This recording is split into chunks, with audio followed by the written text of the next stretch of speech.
बाळासाहेब ठाकरे यांची आज 13वी पुण्यतिथी आहे। आजचा दिवस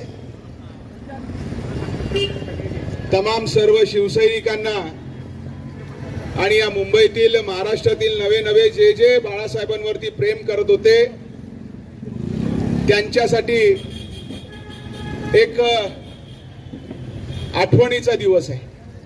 13 वर्षापूर्वी साहेब आपल्याला सोडून गेले। त्या दिवशी जसा महाराष्ट्र हळहळला तसा महाराष्ट्र रोजच हळहळतोय।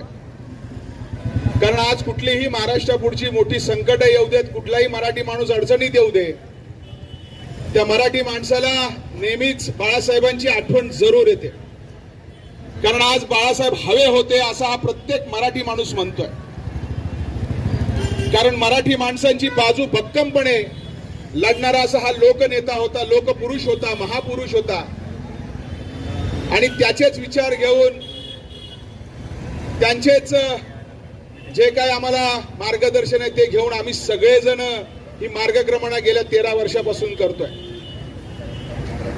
ज्यांनी ज्यांनी बाळासाहेबांबरोबर ते दिवस घालवले ते आज पुलकित झालेले आहेत। आज इथे सन्माननीय बाबा कदम जी आहेत, विजयभाई तोडणकर जी आहेत, ही सगळी मंडळी बाळासाहेबांबरोबर त्यांनी दिवस घालवलेले आहेत। नुसतं नाव जरी उच्चारलं तरी अंगातलं हे रक्त सळसळतं। आज या ठिकाणी ह्या सगळ्या महिला शिवसैनिक आहेत, त्या सुद्धा कोणीतरी आपला माणूस आहे म्हणून रस्त्यावरती घरादारातली कामं सोडून सुद्धा रस्त्यावरती येत होती, आजही येत आहेत। इथे सन्माननीय सुधाबाई पेडणेकर आहेत, मामा मंचेकर आहेत, सडविलकर जी आहेत, ही त्यांच्या मुशीमध्ये तयार झालेली ही सगळी शिवसैनिक आहेत।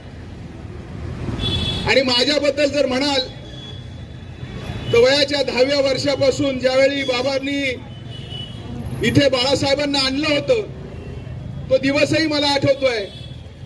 नव महाराष्ट्र व्यायामशाळेच्या इथे ती सभा झाली होती आणि त्या सभेला मी आलो होतो। त्या आवाजातली प्रखरता, त्या आवाजातला जो काही जोश आहे तो अजूनही माझ्या वयाच्या 52व्या वर्षी मला अजून तो जाणवतोय। आणि जेव्हा मला राजकीय समज आली, सामाजिक समज आली, तेव्हा बाळासाहेबांची जिथे कुठे सभा असेल तिथे मी गेलेलो आहे। आणि नेहमी आम्हाला शिवाजी पार्क हे मैदान अजूनपर्यंत तरी कोणत्या नेत्याने तुडुंब भरवलेलं आम्ही बघितलेलं नाहीये। तो दसरा मेळावा जर बघितला गेला तर जवळजवळ 5 ते 6 लाख माणसं शिवसैनिक त्या बाळासाहेबांचं भाषण ऐकायला यायचे। तो काय उत्साह असायचा। दसऱ्याचं सोन्याचं रुपी आपल्याला विचार आम्हाला मिळायचे आणि त्या सोन्याच्या रुपीवर आम्ही जगायचो।